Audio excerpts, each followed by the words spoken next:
भेलै शादी एको दिन हमारा चैन मिलै छै। जहिया से भेलै शादी एको दिन हमारा चैन मिलै छै। हमर मौगी फारा के बन के रोज लड़ै छै। हमर मौगी फारा के बन के रोज लड़ै छै। हमर मौगी फारा के बन के रोज लड़ै छै।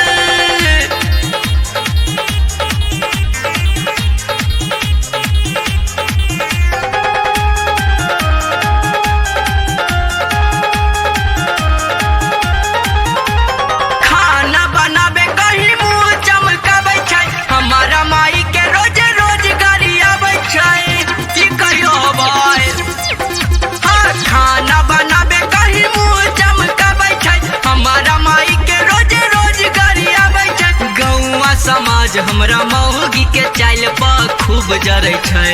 गौवा समाज हमरा मौगी के चाल पर खूब जरै छै। हमर मौगी फारा के बन के रोज लड़ै छै। हमर मौगी फारा के बन के रोज लड़ै छै। हमर मौगी फारा के बन के रोज लड़ै छै।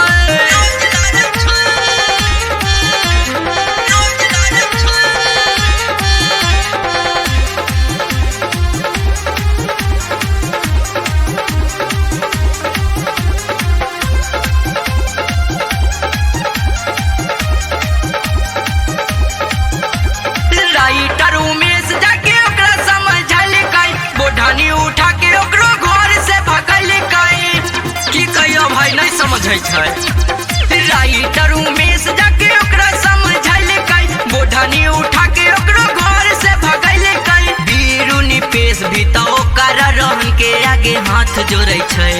बीरू निपेश भी तो ओकर रहन के आगे हाथ जोड़ै छै। हमर मौगी फारा के बन के रोज लड़ै छै।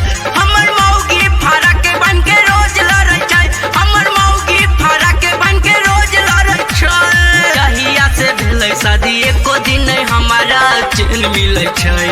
जहिया से भेलै शादी एको दिन हमारा चैन मिलै छै। हमर मौगी फारा के बन के रोज लड़ै छै। हमर मौगी फारा के बन के